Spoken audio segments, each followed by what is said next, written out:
Assalamualaikum warahmatullahi wabarakatuh. Kembali hari ini kita ngaji Hikam Melayu kitab Futuhul Arifin fi Bayani Amali Salikin wal Wasilina ilallahi ta'ala, yang disusun oleh Muallim Haji Muhammad Sarni bin Haji Jarmani bin Haji Muhammad Siddiq Al-Alabi, yang merupakan syarah ringkas daripada kitab Al-Hikam karya Syekh Ibnu Athaillah As-Sakandari. Hari ini kita masuk ke pelajaran hikmah yang ke-29.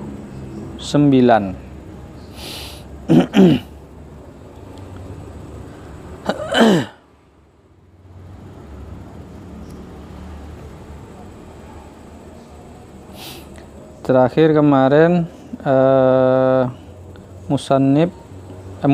Muallim Haji Muhammad Sarni mengatakan bahwa kemudian musannif menerangkan tentang ma'rifah orang salikin dan majdzubin.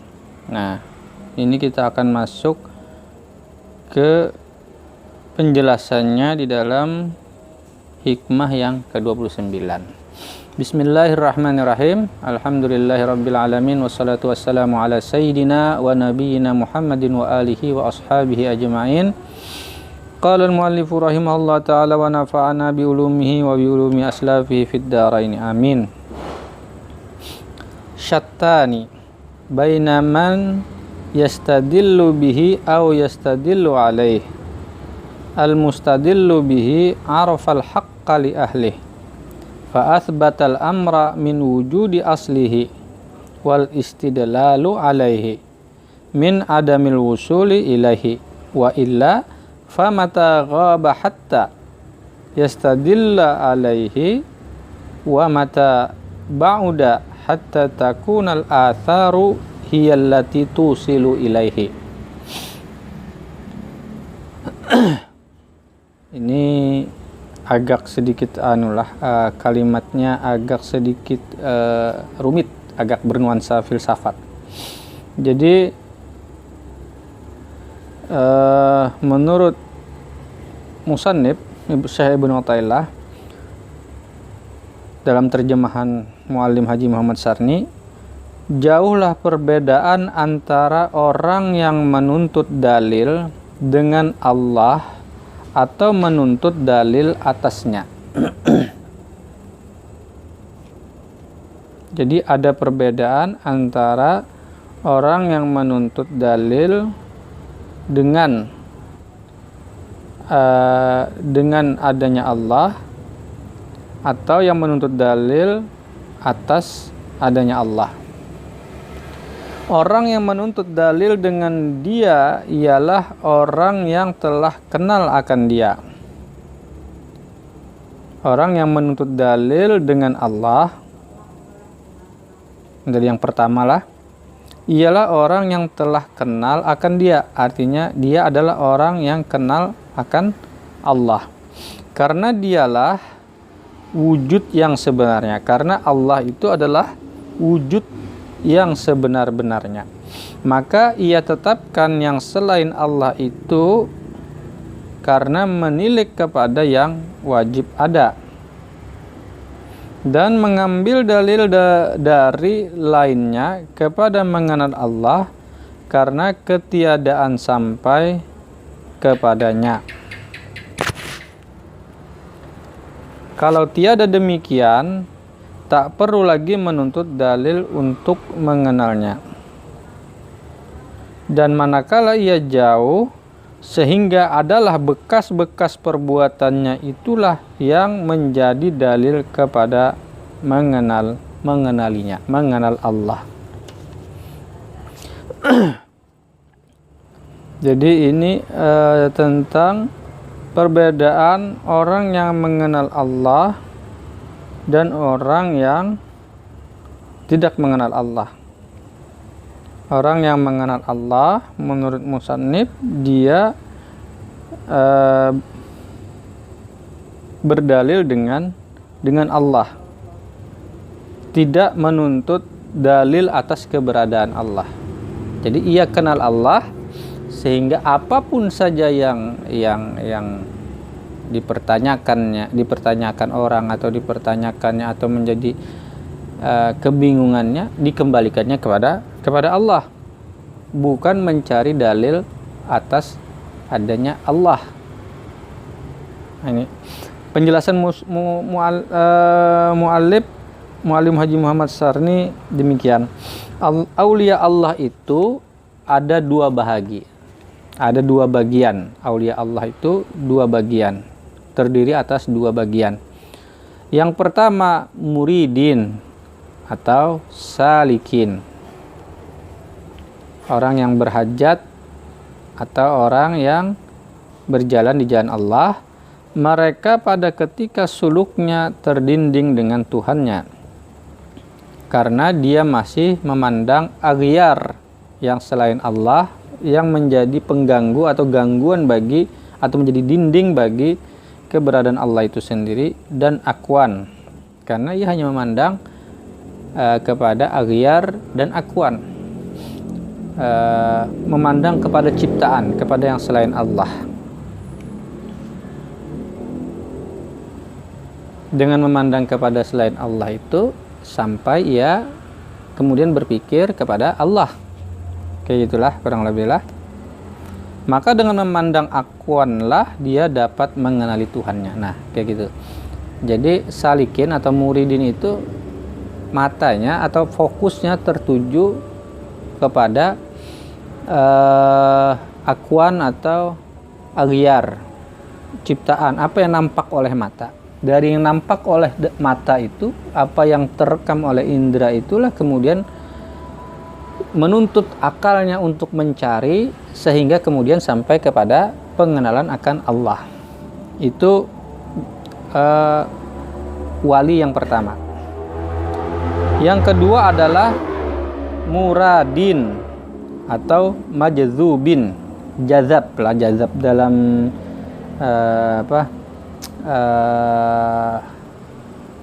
dunia ruhani atau dunia perbincangan tasawuf biasanya dikenal orang jazab, orang yang ditarik oleh magnet kebesaran Allah, sehingga ia tidak lagi memandang apa yang ada di sekitarnya, yang dipandangnya hanya Allah. Mereka telah terbuka hijab. Allah memberikan anugerah berupa terbukanya hijab dan berpandangan dengan Tuhannya. Sehingga dengan terbuka hijab itu, terbukanya dinding itu, yang aghyar dan akwan itu tersingkirkan, dan ia kemudian berhadapan dengan ampunnya atau pemilik kuasa atau sang khalik itu sendiri, Allah. Yaitu dengan diperkenankan Allah akan dirinya, sehingga mereka terdinding daripada memandang akwan. Nah, orang-orang majdzubin ini sebaliknya, mereka terdinding daripada aghyar dan akwan, dan mereka dapat memandang akwan dengan menilik adanya Tuhan.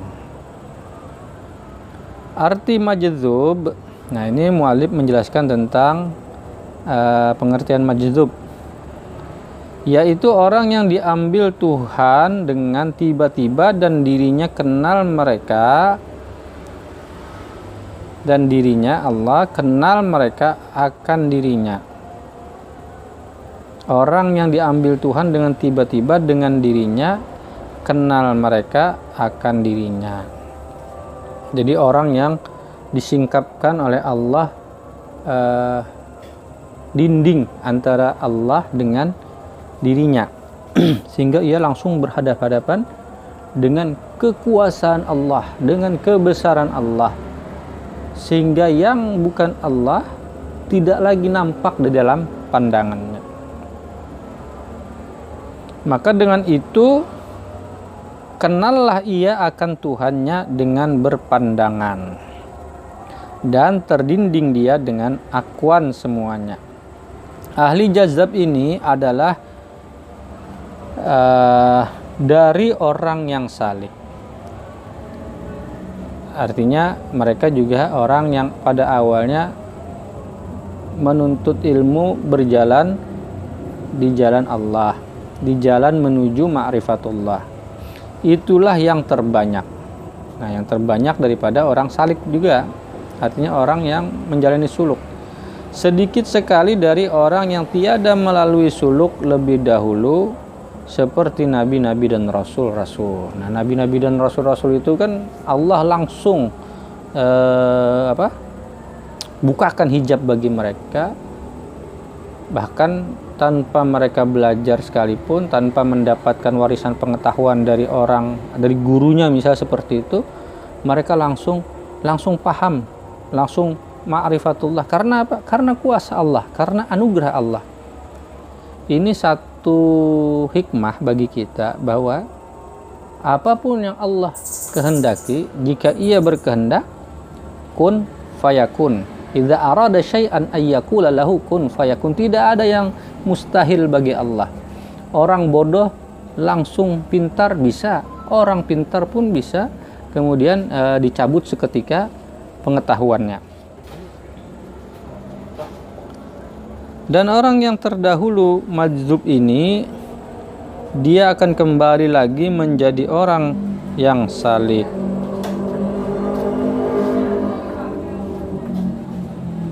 Jadi bila awalnya ia salik, dia pun akan kembali lagi menjadi orang yang salik. Ini menariklah perbincangan tentang sudut pandang yang bernuansa filsafat semacam ini menarik, karena seperti tidak ada bedanya bagi orang awam, orang yang mengenal Allah itu dari manapun ia memulainya. Tapi ada satu tekanan yang cukup penting, bahwa ini ujungnya adalah jika Allah berkehendak, maka tidak ada yang tidak mungkin. Itu hikmah terdalamnya lah. Itu hikmah yang paling penting yang bisa kita petik daripada penjelasan Muallim Haji Muhammad Sarni yang disebutkan tadi.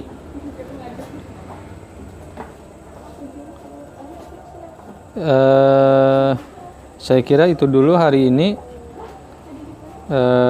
Mungkin cukup pendek, tapi ini bisa kemudian menimbulkan perenungan yang dalam bagi kita untuk melihat kembali bagaimana cara kita berhubungan dengan Allah, bagaimana kita memandang kepada zat yang punya kuasa, yang punya iradah, yang punya kehendak, yang punya ilmu, yang punya pengetahuan, dan bagaimana Allah mampu memberikan pengetahuan kepada siapapun yang ia kehendaki, walaupun dalam pandangan manusia itu bisa jadi sesuatu yang mustahil. Semoga bermanfaat bagi kita dan dapat kita renungi secara lebih mendalam kembali. Assalamualaikum warahmatullahi wabarakatuh.